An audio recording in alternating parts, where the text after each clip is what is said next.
దేవుని నామానికి స్తోత్రం కలుగును గాక. మరి ఇంతవరకు ప్రవీణ్ గారి ద్వారా దేవుడు మనతో మాట్లాడాడు. దేవునికి స్తోత్రం కలుగును గాక. లాస్ట్ మాట ఏంటంటే, నన్ను బలపరచువాని అంటే నేను సమస్తమును చేయగలను. దేవునికి స్తోత్రం. మరి ఇందాక సాక్ష్యం కూడా అదే విన్నాం కదండి. బలపరిచింది ఎవరు? దేవుడే. కానీ నిలబడాల్సింది మనం. మన ప్రజెన్స్ అనేవి కనిపించాలి. మన ప్రజెన్స్ అనేవి కనిపించాలి. మనం కనిపించకుండా, అందుకే పెద్దవాళ్ళు ఏమంటారు, గాలిలో దీపం పెట్టి దేవుడాన్ని వేదిక అనొద్దు అంటారు. అంటే మనము ప్రయత్నం చేయాలి. మనము ప్రయత్నం చేసి దేవానికి కాదు అంటే మన విశ్వాసాన్ని ఆయన చూస్తాడు. మన విశ్వాసాన్ని ఆయన చూస్తాడు. దేవుని నామానికి స్తోత్రములు. మరి ఇలా విశ్వాసము, బలము, శక్తి అనుకుంటూ వెళ్ళిపోతే మనం ఇప్పుడు ఏ దినాల్లో ఉన్నామండి? రాబడ దినాల్లో ఉన్నాం. సిద్ధపడవలసినటువంటి దినాల్లో ఉన్నాం. నిజమే, మందసం పట్టుకుని ముందు దావీదు నాట్యం ఆడుతూ వెళ్తున్నాడు. ఎందుకు వెళ్తున్నాడు తెలుసండి? మందసం ఒబేదేదేమో ఇంటి దగ్గరికి పోతే ఒబేదేదేమో ఆశీర్వదింపబడ్డాడు. రాజు కాబట్టి ఏ సమయంలో అయినా తీసుకెళ్ళిపోవచ్చు. అంటే చాలా మందికి తెలియని గొప్ప మర్మం ఏంటో చెప్పనండి. ప్రతి ఇంటికి పైన టెర్రస్ ఉంటుంది కదండి.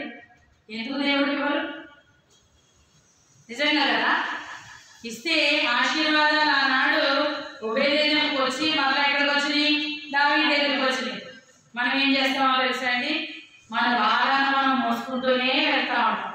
దేవుడు ఏమన్నాడంటే, అరే నా కాడు సులువయ్యా, మీరు నా కాడు మోయండి. ఏమి లేదు, ఎవరు కనిపిస్తే వారికి మీ దగ్గర ఏది ఉందో అది చెప్పండి. ఇప్పుడు జెసి గారి దగ్గర ఏముంది? సాక్ష్యం ఉంది. నా దగ్గర ఏముంది? వాక్యం ఉంది. మీ దగ్గర ఏముంది? సహవాసం ఉంది. అంతే కదా.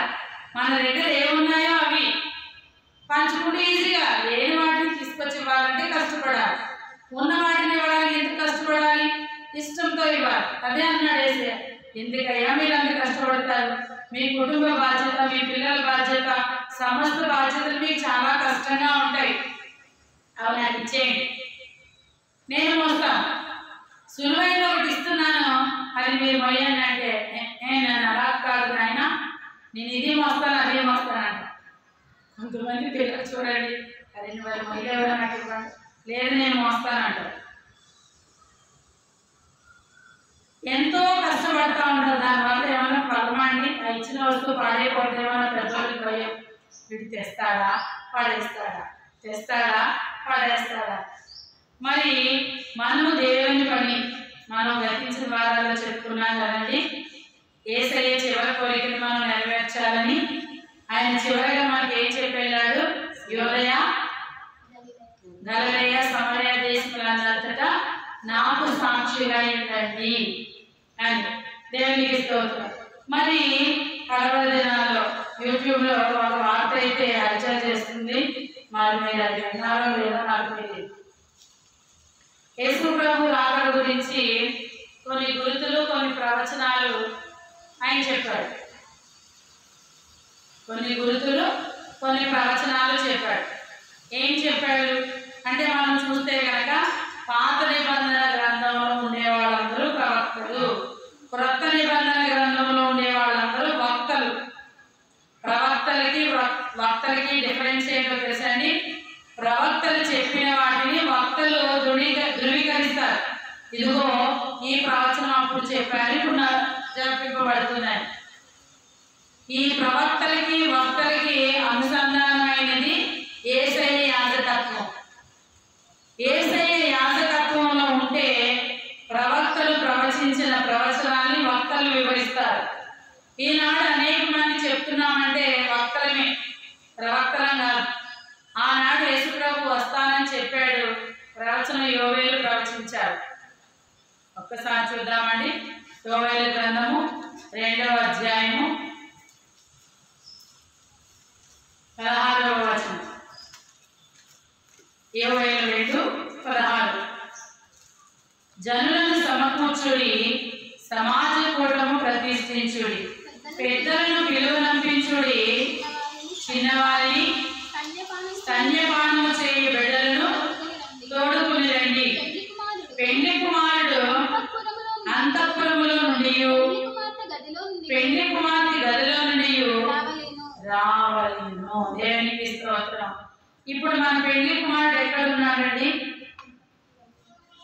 తండ్రి కుడిపార్శ్వన ఉన్నాడు. అవునా? మనం ఎక్కడున్నాము? భూలోకంలో ఉన్నాం. అర్థమవుతుందా నేను చెప్తుంది? మీకు ఇంకా అర్థం కావాలంటే మత్తయి సువార్త 25వ అధ్యాయంలో యేసయ్య ఒక ఉపమానాలు చెప్పాడు కదా, ఆ ఉపమానాల్లో ఒక ఉపమానాన్ని చూద్దామండి. మత్తయి సువార్త 25వ అధ్యాయం మొదటి నుంచి. పరలోక రాజ్యము తమ దివిటీలను పట్టుకొని పెళ్లి కుమారుని ఎదుర్కొనుటకు బయలుదేరిన 10 మంది కన్యకలను పోలి ఉన్నది. దేవునికి స్తోత్రం. పరలోకాన్ని దేవుడు ఎలా పోల్చాడండి?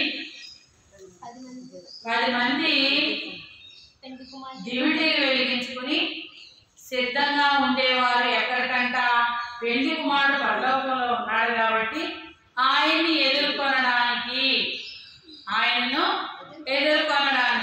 ఇప్పుడు వివాహానికి ముందు మనకి తెలిసి మన భారతదేశ సాంప్రదాయ ప్రకారంగా, అందులో మన తెలుగు రాష్ట్రాల సాంప్రదాయ ప్రకారంగా వివాహం ఎక్కడ అవుతుందండి? పెళ్లి కుమార్తె ఇంటి దగ్గర అవుతుంది. లేదనుకోండి పెళ్లి కుమారుడి ఇంటి దగ్గర కూడా కావచ్చు. పెళ్లి కుమారుడి ఇంటి దగ్గర వివాహం అయితే పెళ్లి కుమార్తె వాళ్ళకి విడుదలనిస్తారు. అవునా? పెళ్లి కుమార్తె ఇంట్లో వాళ్ళ ద్వారా వివాహం అయితే పెళ్లి కుమారుడికి విడుదలిస్తారు. అంటే వివాహానికి వెళ్ళే ముందు సిద్ధపాటు సమయం.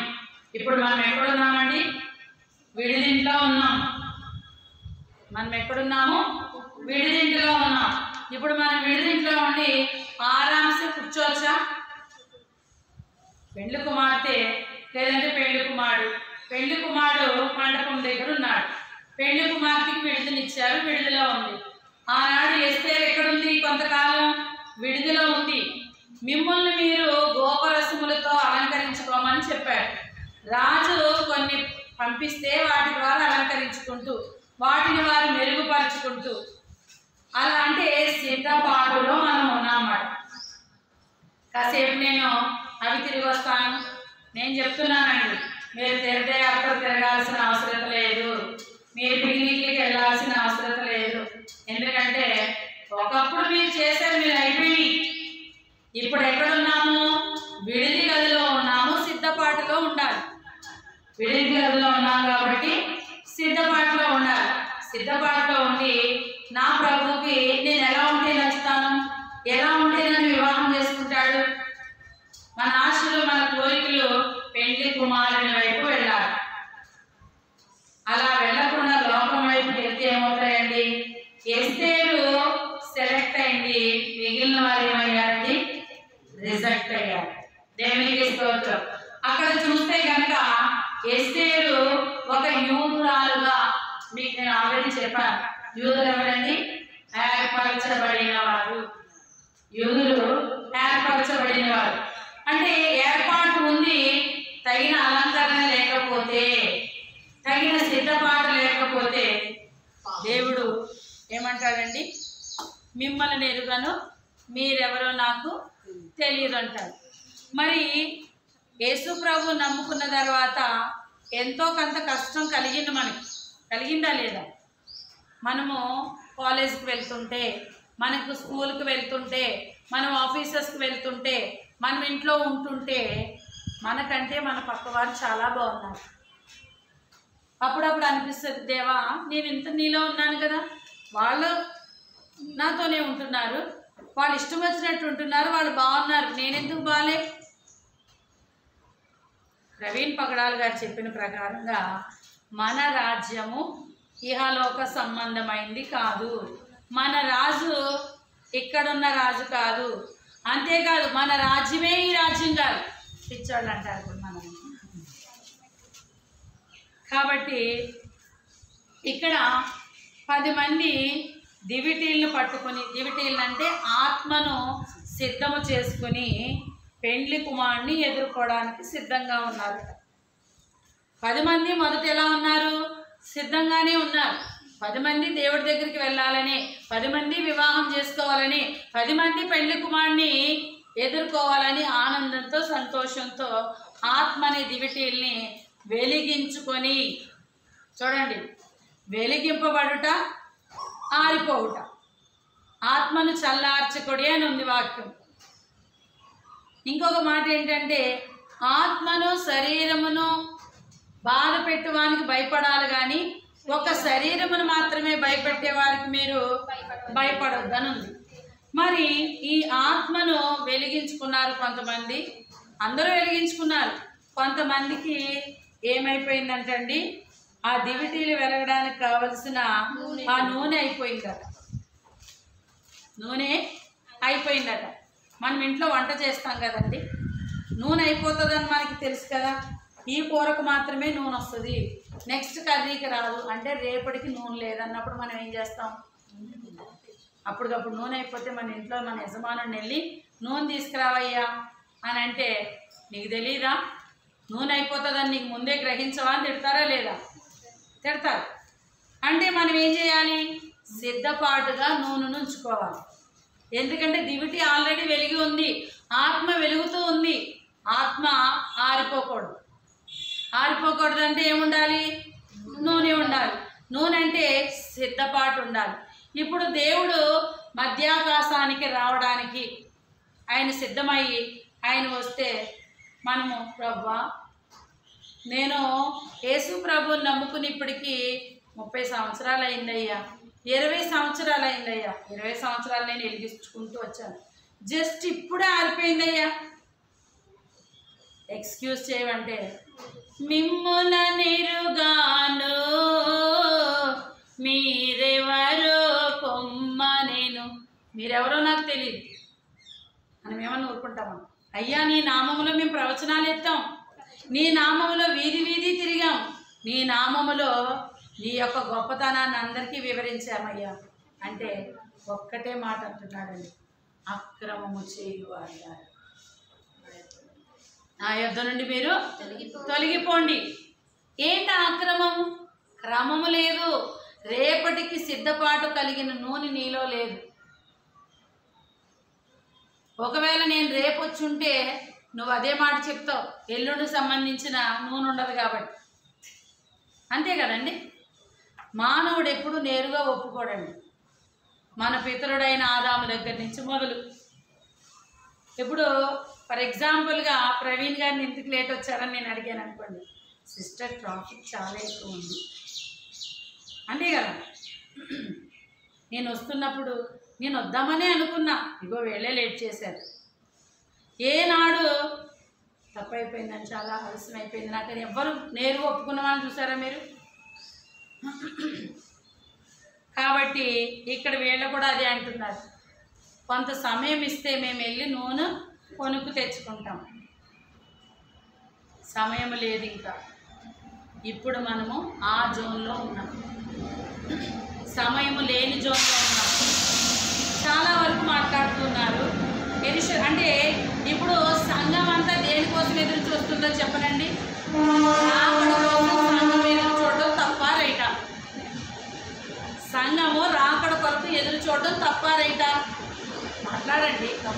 తప్పు. నేను తప్పనే చెప్తాను. సంఘం రాకడ కొరకు ఎదురు చూడాలి, ఎత్తబడడం కోసం ఎదురు చూడాలి, అవునా? సంఘము ఎత్తబడడం కోసం ఎదురు చూస్తే ర్యాప్చర్, ఎత్తబడిన తర్వాత 7 సంవత్సరాలు మధ్యాకాశంలో ఇందు చేసుకుని యేసయ్యతో పాటు మనం వస్తాం. ఆ రాకడలో మనం ఉంటాం.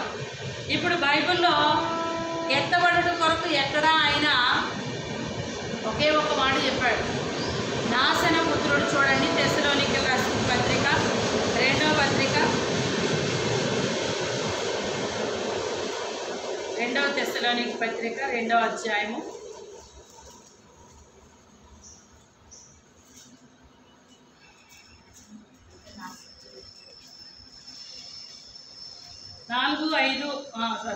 3-4-5 వచనాలు.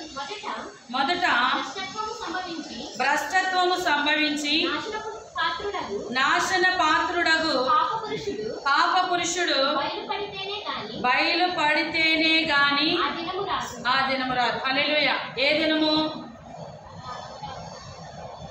రాకడ దినం. మరి రాకడ దినము రావాలి అంటే నేను చెప్తుంది ర్యాప్చర్ కోసం కాదండి, రాకడ కోసం. ఎందుకంటే రాకడ అనేది ఎప్పుడు అనేది మనకు తెలుస్తుంటే దానికి ముందు 7 సంవత్సరాల ముందే కదా ఎత్తబడడం జరుగుతుంది. ఎత్తబడిన తర్వాత 7 సంవత్సరాల తర్వాత ఏముంటుంది? రాకడ ఉంటుంది. ఎత్తబడిన వారు ఎక్కడుంటారు? మధ్య ఆకాశంలో ప్రభు దగ్గర విందు చేసుకుంటారు. విడవబడిన వారు మిగిలిన వారందరూ 7 సంవత్సరాలు శ్రమల కాలం. మొదటి 3.5 సంవత్సరాలు, తర్వాత 3.5 సంవత్సరాలు, అంటే 1260 దినాలు, 1260 దినాలని ఉంటుంది. అంటే 3.5 సంవత్సరాలు. మొదట అంత్యక్రీస్తు పరిపాలన చేస్తాడు. ఈ అంత్యక్రీస్తు రావాలంటే నాశన పుత్రుడు బయలుపరచబడాలి. నాశన పుత్రుడు బయలుపరచబడాలంటే 3వ మందిరం కట్టబడాలి. ఎక్కడ బయలుపరచబడతాడు? యెరూషలేములో 3వ దేవాలయంలోకి ప్రత్యక్షమవుతాడు. అందరూ యూదులే తీసుకెళ్ళి పెడతారు. ఎందుకో తెలుసండి? మన నమ్మకం ఒకటి, యూదుల నమ్మకం ఒకటి. మన నమ్మకం ఏంటి? యేసయ్య వచ్చాడు, మన కొరకు బలి అయిపోయాడు, చివరి బలి, మరలా ఇంకొక బలి లేకుండా చేసిన బలి. ఆయన బలి అయ్యి వెళ్ళాడు, ఆయన మరలా మనల్ని తీసుకెళ్ళడానికి వస్తున్నాడని మన నమ్మకం. యూదుల నమ్మకం ఏంటో తెలుసండి? మెస్సయ్య వస్తాడు. బలులు ఆగిపోయినాయి కాబట్టి బలులు ప్రారంభించడానికట వారు మొట్టమొదటిగా ఒక బలిని, ఎర్రని పెయ్యిని, మీరు ఇంటికి వెళ్ళాక చదవండి, సంఖ్యాకాండము 19వ అధ్యాయం మొత్తం అంతా. సంఖ్యాకాండము 19వ అధ్యాయము మొత్తం అంతా మనకి ఇక్కడ ఆ ఎర్రని పెయ్యి గురించి, ఆ పాప పరిహారార్థ బలి గురించి రాయబడి ఉంటుందండి. 2వ వచనం ఒకసారి చూడండి. సంఖ్యాకాండము 19వ అధ్యాయము 2వ వచనం. యెహోవా ఆజ్ఞాపించిన ధర్మశాస్త్ర విధి ఏదనగా, ఇశ్రాయేలీయులు కలంకము లేనిదియు మచ్చలేనిదియు ఎప్పుడును కాడి మోయనిదియునైనా ఎర్రని పేయను నీ యొద్దకు తీసుకొని రావాలని వారితో చెప్పు. దేవునికి స్తోత్రం. చూడండి, ఈ ఎర్రని పెయ్య ఇంకా మీరు చదువుతూ ఉంటే 3 సంవత్సరాలు నిండని పెయ్యి, పాపము లేనిది, కళంకము లేనిది. ఇంతవరకు ఆ ఎర్రని పెయ్య ఏ కాడి ఏది మొయ్యలేనిదై ఉండాలి, ఏది మొయ్యలేనిదై ఉండాలి, కళంకము లేనిదై ఉండాలి, మచ్చలేనిదై ఉండాలి. ఈ విషయము యూదుల ఆలోచన ఒక విధంగా ఉందట. మనం పడుకున్నప్పుడు ఏం చెప్తాము? దేవా, నువ్వు వస్తే నన్ను జ్ఞాపకం చేసి నీ దగ్గర తీసుకెళ్ళిపో. ఈ ఉదయం నుంచి నేను ఏ పాపాలు చేశానో క్షమించు. లేచినప్పుడు మరొక ఉదయంలోనికి నన్ను ప్రవేశపెట్టావయ్యా, ఈ దినమంతా నువ్వు నన్ను కాపాడి ఒకవేళ ఈ దినంలో నీ రాకుండా ఉంటే నన్ను తీసుకెళ్ళిపో. ఇదే కదా మన ప్రార్థన. యూదుల ప్రార్థన ఏముంటుందట? ఉదయం లేవగానే ఎలాగైనా మందిరాన్ని కట్టాలి, ఈరోజు ఎలాగైనా మందిరాన్ని కట్టాలి. రాత్రి మరలా అయ్యా ఈరోజు అయిపోయింది, రేపు నేను మందిరాన్ని కట్టాలి. వాళ్ళ ఆలోచన అంతా మందిరాన్ని కట్టాలి, మందిరాన్ని కట్టాలనే ఉంటుందట. మన ఆలోచన ఏంటి? సిద్ధపాటు కలిగి ఎత్తబడాలి. నేను పడుకుంటున్నాను అనుకో, పడుకున్న వారు ఉదయానికి లేస్తారని గ్యారంటీ ఏంటి? కాబట్టి పడుకున్నప్పుడు నేను పడకల మీద పరుండినప్పుడు నీ కృపాతిశయమును బట్టి నన్ను లేవనెత్తయ్యా. నీ రాకడలో నీ యొక్క సంఘాన్ని తీసుకెళ్ళేటప్పుడు నన్ను జ్ఞాపకం చేసుకోయ్యా అని మనం చూడండి ఎంత వ్యత్యాసం ఉంది. యేసయ్య వచ్చాడు, ఆ ఎర్రని పెయ్య ఎలాగైతే వధింపబడ్డదో ఆ విధంగా యేసయ్య మన కొరకు వధింపబడి పాప పరిహారార్థ బలిని అక్కడికి ఆపేశాడు ఆయన. ఎన్ని దహన బలులు మీరు అర్పిస్తారు, ఎన్ని మీరు అంటే ఇక్కడ ఏం చేస్తున్నారంటే వాళ్ళు దానిని బలిచ్చి మొత్తం రక్తము దానికున్న మొత్తం అన్నీ కాల్చివేసి దాని భస్మము అంటే బూడిద తీసుకుంటారు. తీసుకుని మందిరంలోనికి వెళ్ళేటప్పుడు ఈ బూడిదను నీళ్ళలో కలిపి వీరి మీద చల్లుకుంటూ మందిరంలోకి వెళ్తే వీరి పాపములు క్షమింపబడ్డాయని. యేసయ్య గొర్రెలను పొట్టేళ్లను వీటన్నింటినీ ఆపివేసి ఆయన మన కొరకు వదకు తేబడిన గొర్రె వలె మౌనంగా వచ్చారు. ఒక వార్త ఏంటంటే ఇశ్రాయేలు దేశంలో ఒక 3 రోజుల క్రితం ఎర్రని పెయ్యని దహించడం జరిగిందట. అందరూ ఏంటంటే ఎర్రని పెయ్యి ఎప్పుడైతే దహించారో నెక్స్ట్ 3వ మందిరం కడతారని. కానీ ఇక్కడేంటి, మందిరంలోనికి వెళ్తున్నప్పుడు ఆ బూడిదని నీటిలో కలుపుకొని చల్లుకుంటారు. అంటే ఆ పెయ్యి వధింపబడడానికి ముందే మందిరం ఉండాలి అక్కడ. మరి ఎందుకు వధించారు? ఎన్ని లక్షల డాలర్లు పెట్టి 70 లక్షల డాలర్లు పెట్టి కొన్నారట. ఒక్కొక్క దేశం నుంచి ఒక్కొక్కటి చెప్పిన 5 కొన్నారు. 5లో 2 డిస్క్వాలిఫై అయిపోయినాయి అంట. డిస్క్వాలిఫై అంటే అందులో ఒక మచ్చ ఉండడం కానీ, ఒక నల్లని వెంట్రుకు కానీ, ఒక తెల్లని వెంట్రుకు కానీ కనిపిస్తాయి. ఇంకా 3 ఉంటే 3లో ఒకటి ట్రయల్గా ప్రాక్టీస్గా, పాటలు పాడే ముందు మనం ప్రాక్టీస్ ఎలా చేస్తాం నెక్స్ట్ సారి మంచిగా రావాలని ఒకటి బలిచ్చారట. ఇంకా 2 ఉన్నాయట. ఆ 2లో ఒకటి కూడా డిస్క్వాలిఫై అయ్యేటట్టుగా దాన్ని పరిశీలన చేస్తారట. ఒకటైతే కంపల్సరీ ఇవ్వాల్సింది. అంటే బలి ఇవ్వడానికి, దహన బలి ఇవ్వడానికి ఎర్రని పెయ్య సిద్ధమే. మందిరం అనొచ్చు.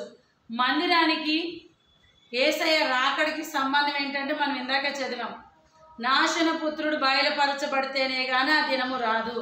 ఆ దినము రావాలంటే నాశన పుత్రుడు బయటికి రావాలి. నాశన పుత్రుడు అంటే ఎవరు? అంత్యక్రీస్తు. ఎవరండి?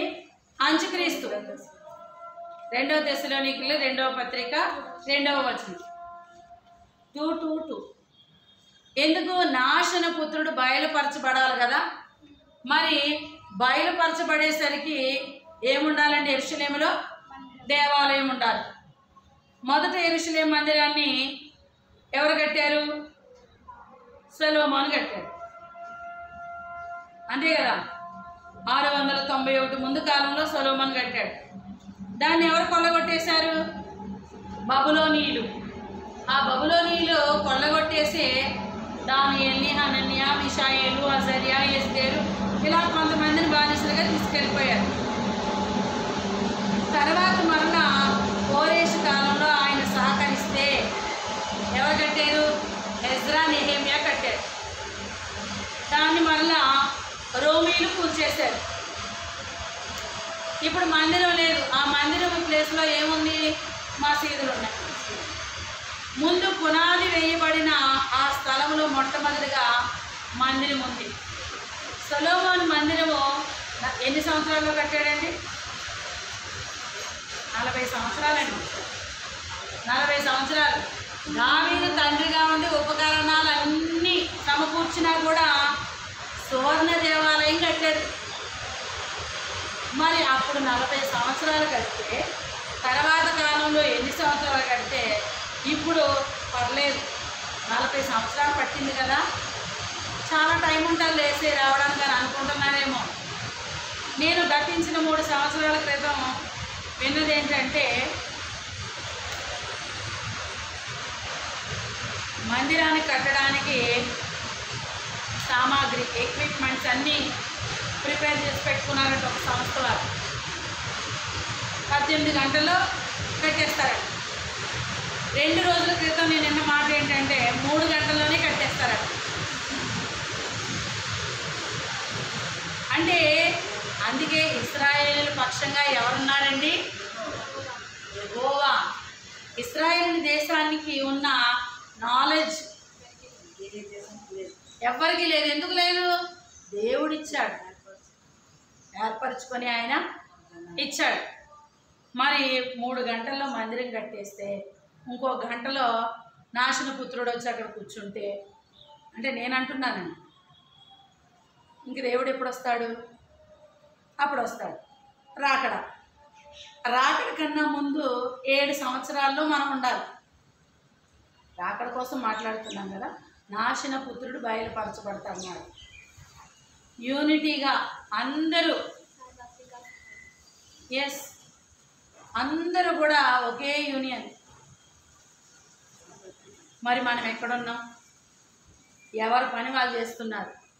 నిజంగా కొంతమంది ఏమంటున్నారో తెలుసా అండి, ఆనాడు ఎజ్రా నెహెమ్యా మందిరం, 2వ మందిరం కట్టడానికి ఎవరు ఉపయోగపడ్డారండి?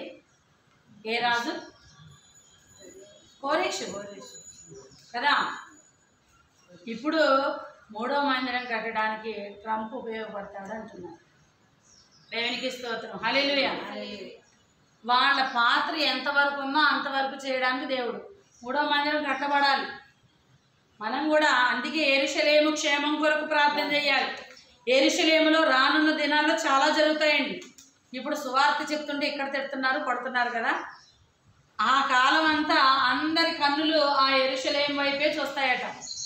ఎందుకంటే భూభాగంలో మధ్య భాగము యెరూషలేము ప్రాంతం, అందరి కన్నులు ఆ యెరూషలేము వైపే చూస్తాయట. మొన్నటి వరకు మన ఇండియాలో బాబ్రీ మసీద్కి బదులుగా అక్కడ ఏం కట్టారండి? అయోధ్యలో ఏం కట్టారు కదా. అక్కడి నుంచి ఏం తీసేసి కట్టారు? ఆ డిక్లరేషన్ ఎవరు ఇచ్చారు? గవర్నమెంట్, సుప్రీంకోర్టు ద్వారా ఇచ్చింది కాబట్టి కట్టారు. అందరు చూపులు అటువైపు వెళ్ళిపోయినాయి కదా. అప్పుడు ఎవరు అభినందించలేదటండి మోడీని. ఒక్క ఇజ్రాయేలు దేశాధ్యక్షుడు మాత్రమే అభినందించాడట. ముందు ఏదుందో మీరు అది కట్టారు, మాకు ముందు ఏదుందో మేము అది కడతామన్నాడట. హల్లెలూయా, హల్లెలూయా. ఎందుకంటే ఒక మాట ఒక సాక్ష్యం. ముందు ఏముంది అక్కడ? ఇక్కడ ముందు ఏముంది? ఇక్కడ అయోధ్య ఉంది. అదే కట్టమని కోర్టు ఆర్డర్ ఇచ్చింది. ఇప్పుడు కట్టుకుంటున్నప్పుడు ఏ గొడవ లేకుండా అయిపోయింది. మరి ముందు అక్కడ ఏముంది? దేవుని మందిరం ఉంది. అని కట్టుకొనిస్తారండి? గొడవలు జరగవా? అదే 3వ ప్రపంచ యుద్ధం.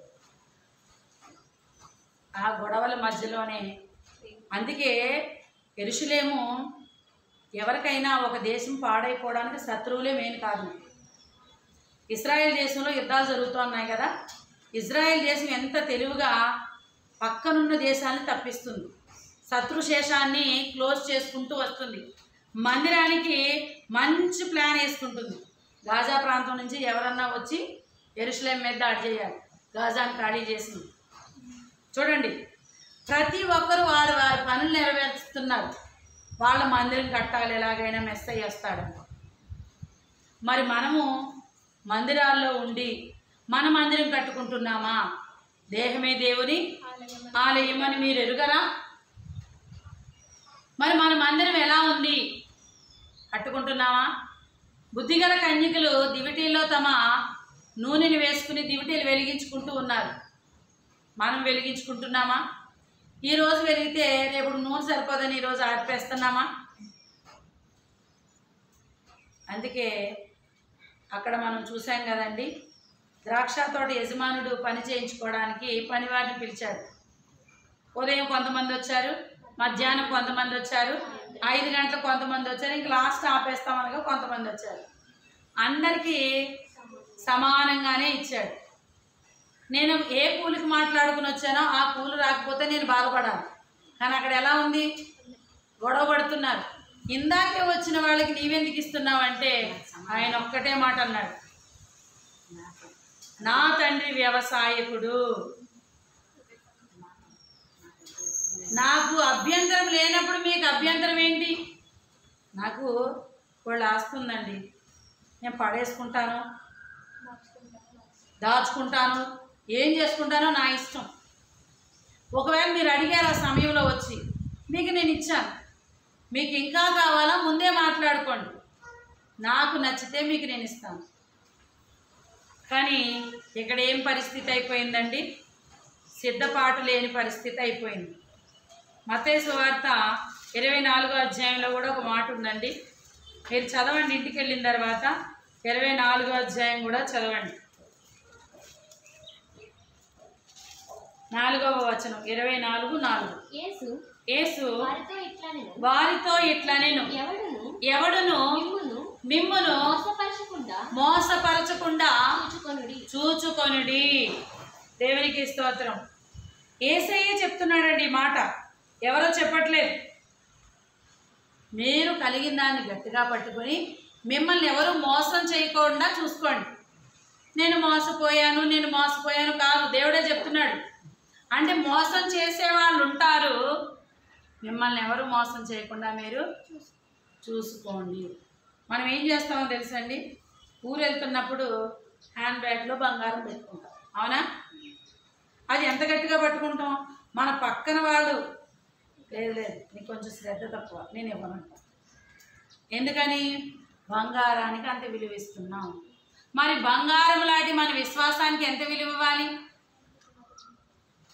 ఈరోజు ఉంచుకొని రేపు వదిలేసేది కాదు కదా భక్తి అంటే. అందుకే అంటున్నాడు ఆయన, ఎవడు నిన్ను మోసపరచకుండా చూసు. ఇంకో 5వ వచనంలో చూడండి, అనేకులు నా పేరిట వచ్చి నేనే క్రీస్తునని చెప్పి పలువురిని మోసపరిచెదరు. ఏ విధమైన మోసము కూడా ఇక్కడ చెప్తున్నాడు. నేనే క్రీస్తు అని ఒకరు వస్తారు. బైబిల్లో ఇలా ఉందా? మీకు ఎవరైనా నేను ఒక ఇంటి ఇస్తున్నానని ఇలాగని భయపెడితే మీరు ఒక్కటే అడగండి, ఎవరు చెప్పింది నేను బైబిల్లో వాక్యాన్ని చూపించమని. నేను మొన్న ఒకసారి కొన్ని నెలల క్రితం ఒక బస్ స్టాప్లో ఉంటే ఒక అమ్మాయి, యూత్ అమ్మాయి, 20 సంవత్సరాలు ఉంటారు, పెన్ను బైబిల్ తీసుకుని వచ్చింది. అక్కడ బస్ స్టాప్లో అందరిని అడుగుతుంది, మీరు చర్చికి వెళ్తారా, మీరు ఎవరైనా చర్చికి వెళ్తారా, మీరు ఎవరైనా చర్చి. నేను గమనించాను, అడుగుతూ ఉంటే కొంతమంది వెళ్ళమని నాకు పిలిచాను. అవునమ్మా చర్చికి వెళ్తాం ఏంటి అని అన్నా. మీరు చర్చికి ఏ రోజు వెళ్తారండి అన్న. ఆదివారం వెళ్తాను. ఆదివారం చర్చికి వెళ్ళకూడదండి, శనివారం చర్చికి వెళ్ళాలని మొదలుపెట్టినాను. నేను అన్నా, ఆహా అవునా, ఎందుకు శనివారం వెళ్ళాలమ్మా అంటే కొంత ఎక్స్ప్లెయిన్ చేసింది. ఎక్కడ వాక్యం ఉంది చూపించు అని అడిగాను నేను. వెంటనే ఏమందో తెలుసా, మీరు పాస్టర్ అమ్మా అని అడిగింది. అంటే ఆదివారం వెళ్ళమని ఎక్కడుంది అని అంది. మగ్దలేని మరియ పునరుత్థాన దినమంది ఎక్కడికి వచ్చింది? మత్తయి సువార్త 26వ అధ్యాయం 27వ అధ్యాయం మొట్టమొదటి 26 కాదు 27. ఉదయం అయినప్పుడు ప్రధాన యాజకులను పెద్దలను. 28 మొదట విశ్రాంతి దినము గడిచిపోయిన తర్వాత ఆదివారము తెల్లవారుచుండగా. దేవునికి స్తోత్రం. చెప్పాను, అది కొత్త నిబంధన కాదండి అంది. అది కొత్త నిబంధన కదండి అంది. అవును, నువ్వు పాత నిబంధన భక్తురాలువా అని అడిగాను నేను. ఏమోలేండి మీకు నాకెందుకని అంది. సరే అయితేనే నీతో చాలా మాట్లాడాలమ్మా, ఎందుకంటే అమ్మాయి అదే పనిగా చేస్తుంది. అంటే నీ నెంబర్ ఇవ్వి నాకంటే బస్ వచ్చేస్తుందండి, మీ నెంబర్ నాకు ఇవ్వండి అని నా నెంబర్ తీసుకెళ్ళింది. అప్పటి నుంచి తర్వాత అస్సలు ఫోనే చేయలేదమ్మా. నాకు కానీ నెంబర్ ఇచ్చుంటే నేను చేసేదాన్ని. అంటే దుర్బోధలు. ఆదివారము విశ్రాంతి దినము ఆచరించు, మిగిలిన దినాలన్నీ ఆచరిస్తే మంచిది. ఇంకా మిగిలిన ప్రతిరోజు నేను మందిరంలోనే ఉంటాను. అదే కదా ఎవరు దావీదు అడిగాడు, యెహోవా యొద్ద నేను ఒక్క వరం అడిగి తిని. 27వ దావీదు కీర్తన 4వ వచనం అనుకుంటా. దావీదు కీర్తన, యెహోవా యొద్ద ఒక వరం అడిగి తిని దాన్ని నేను వెతుకుచున్నాను, యెహోవా ప్రసన్నతను చూచుటకును ఆయన ఆలయములో ధ్యానించుటకును నా జీవిత కాలమంతయు నేను యెహోవా మందిరములో నివసింపగోరుచున్నాను. దావీదు అడిగిన మాట మనం అడగగలమా అండి? ప్రేయర్ ఉందమ్మా, సండే ఆరాధన వస్తారా అంటే ఎన్ని గంటలు, ఎప్పటి నుంచి ఎప్పటి వరకు? మీ పాస్టర్ టయానికి వదులుతుందా? మీ పాస్టర్ గారు టయానికి వదులుతారా? భక్తికి కండిషన్స్ అప్లై చేసుకుంటే మనం ఏమైపోతామండి? అన్కండిషనబుల్ అయిపోతాం. దేవునికి స్తోత్రం కలుగును గాక. ఇక్కడ దావీదు అడుగుతున్నాడు, అయ్యా నాకు ఒక్క వరం అడుగుతున్నానయ్యా. నిజంగా నేను బలిపీఠం మీద చెప్తున్నాను, దేవుడు కూడా నేను ఒక్క వరం అడిగాను, దేవా నా చేతులతో మందిరం కట్టించయ్యా. ఎంత ధన్యతో నేను మొన్న విన్నాను, దేవుడు రాక చాలా దగ్గర అయిపోయింది. దగ్గర కాదండి, అంచుల్లో ఉన్నాం. ఇప్పుడు నాకు అది కావాలి ఇది కావాలని కాదు, నేను ఎక్కడుంటే ఇక్కడ ఎత్తబడిపోవాలి. ఎప్పటికప్పుడే మనం చూడని దినాలు మన ముందు జరుగుతున్నాయి. కరోనా మన పెద్దలే చూడలేదు, మనం చూసాం. ప్రభు రాక కూడా మనమే చూస్తామండి, మనమే ఎత్తబడతాం. తర్వాత తరం వాళ్ళని ఆలోచించుకుంటారు. ఈరోజు నేను ఎత్తబడతానని ఆయన కొరకు నేను సిద్ధపాటు ఉంటే నష్టపోయేస్తానా? నేను నష్టపోను. వస్తే ఎత్తబడతాను, రాకపోతే రేపు కొరకు సిద్ధపడతాను. రేపు వస్తాడులే, రేపు కదా బుద్ధి లేదు. ఎస్, మరి మనకు బుద్ధి ఉందా? బుద్ధి జ్ఞానములు ఎవరి యందు గుప్తమై ఉన్నాయంట? మరి ఆయన మనలో ఉండాలి కదా. ఎక్కడో ఏదో జరిగిందని దేవుడు అదే అన్నాడు. ఇల్లు కట్టేవాళ్ళు ఇల్లు కడతారు, పెళ్ళిళ్ళు చేసుకునేవాళ్ళు పెళ్ళిళ్ళు చేసుకుంటారు. చూడండి ఒకసారి మత్తయి సువార్త, లూకాసు వార్త కూడా చూడండి. లూకాసు వార్త 17వ అధ్యాయము 35వ వచనం ఒకసారి చూడండి. లూకాసు వార్త 17:35. ఇద్దరు స్త్రీలు తిరుగలి విసురుచుందురు, ఒకతే కొనిపోబడెను, ఒకటి విడిచిపెట్టబడెను. దేవునికి స్తోత్రం. 31వ వచనం ఒకసారి చూడండి. ఆ దినమున మిద్ది మీద ఉండువాడు ఎంట ఉండు తన సామాగ్రిని తీసుకుని పోవుటకు దిగకూడదు. అలాగే పొలములో ఉండేవాడు తిరిగి రాకూడదు. హల్లెలూయా. అంటే ఒకడేమో మిద్ది మీద ఉన్నాడట, ఒకడేమో పొలాన్ని ఉన్నాడట. అంటే ఏంటి? ఒక ఇంట్లో ఇద్దరు అన్నదమ్ములు ఉంటే, లేదంటే తండ్రి కొడుకుంటే, మనం ఎక్కడికైనా రమ్మని పిలిస్తే మా నాన్నకి చెప్పేసి వస్తానండి, లేదంటే మా అన్నకో తమ్ముడికో చెప్పేసి వస్తానని అక్కడ పని విడిచిపెట్టి ఇక్కడికి వచ్చి చెప్తాం. ఆ దినమున దేవుడు సంఘాన్ని తీసుకెళ్లే దినాన్న నేను అక్కడ చెప్పొస్తానని కానీ, నా సామాన్లు ఇక్కడ ఉన్నాయని కానీ, తిరగలు విసురుతున్న ఇద్దరిలో ఒక ఆమె ఈమె వస్తేనే నేను వస్తానడానికి లేదు. ఎక్కడ వారు అక్కడే ఎత్తబడాలి. ఆ దినము కొరకే మనము ఎదురు చూస్తున్నాం. కాబట్టి ప్రభు దినము దొంగవలే. ఒక హింట్ అండి, ఇక్కడ ఒక హింట్ ఇచ్చాడు యేసయ్య. అంట భక్తులకి ఆయన ఏదో మరుగు చేసి ఉంచడట. భక్తితో వెతికితే అన్నీ దొరుకుతాయి. ప్రభు దినం ఎలా ఉంటుందంటండి? దొంగవలే. దొంగ పగలొస్తాడా అండి? దొంగ పగలొస్తాడా? రాత్రి వస్తాడు. పగలు చాలా వరకు పగలు రాడు దొంగలు, అంటే మ్యాక్సిమం రాదు. ఒక హింట్ అది. అంటే దేవుడు ఎప్పుడు వస్తాడు అని నేను రాత్రి వస్తానని చెప్పానని మీరు ప్రసారం చేయకండి.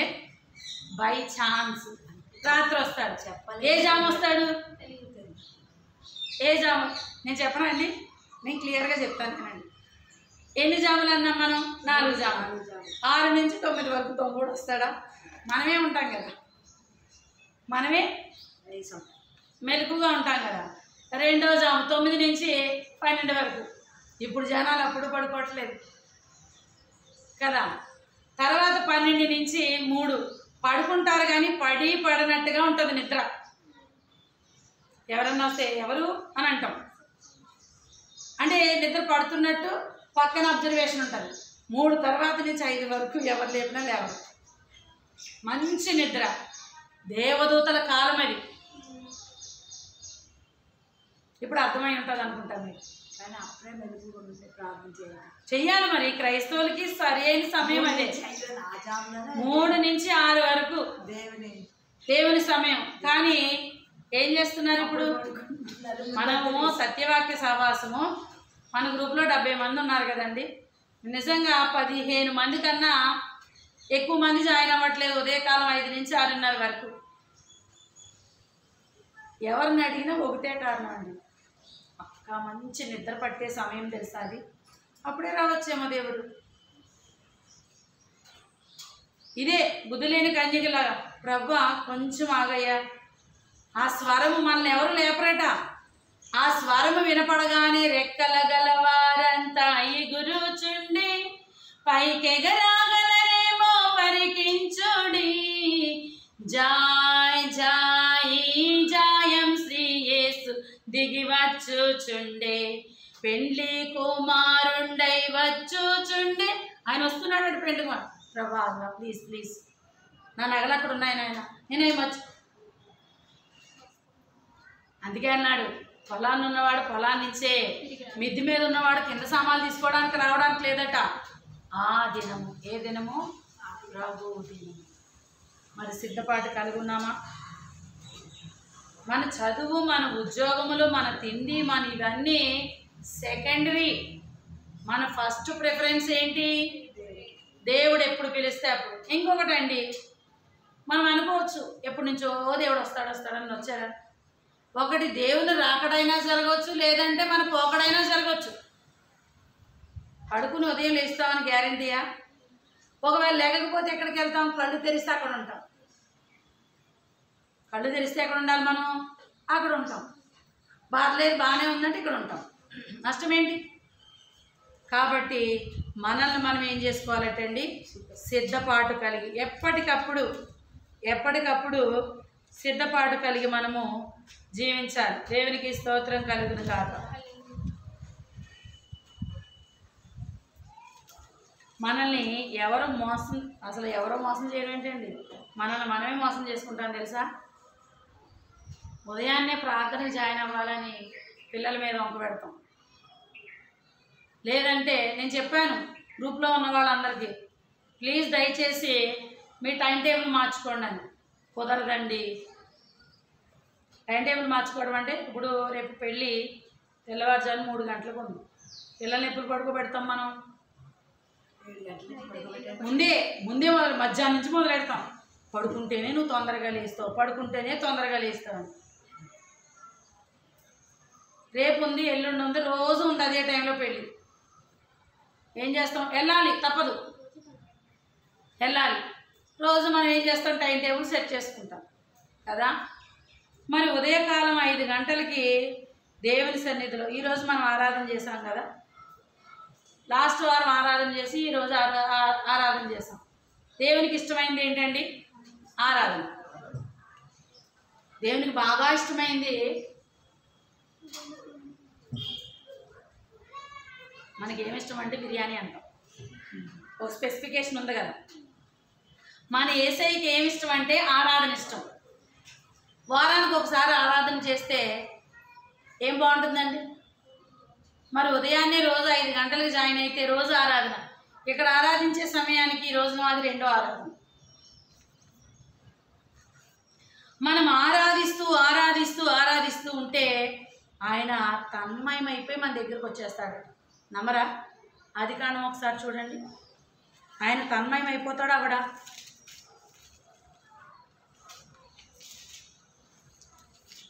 ఆదికాండం 5వ అధ్యాయము 21, 22, 23, 24 వచనం. ఆనోకు 65 ఏండ్లు బ్రతికి మెతూషెలను కనెను. ఆనోకు మెతూషెలను కనిన తరువాత 300 ఏండ్లు దేవునితో నడుచుచు కుమారులను కుమార్తెలను కనెను. ఆగండి ఒకసారి. ఏం చేశాడంటండి? 300 సంవత్సరాలు ఎవరితో నడిచాడట? దేవునితో. దేవునితో నడటం అనేది ది హైలైట్. ఇక్కడ క్రమం ఏంటి? పిల్లలకు అంటూ ఉన్నాడు. ఇది ఈయన భౌతికమైన విషయం.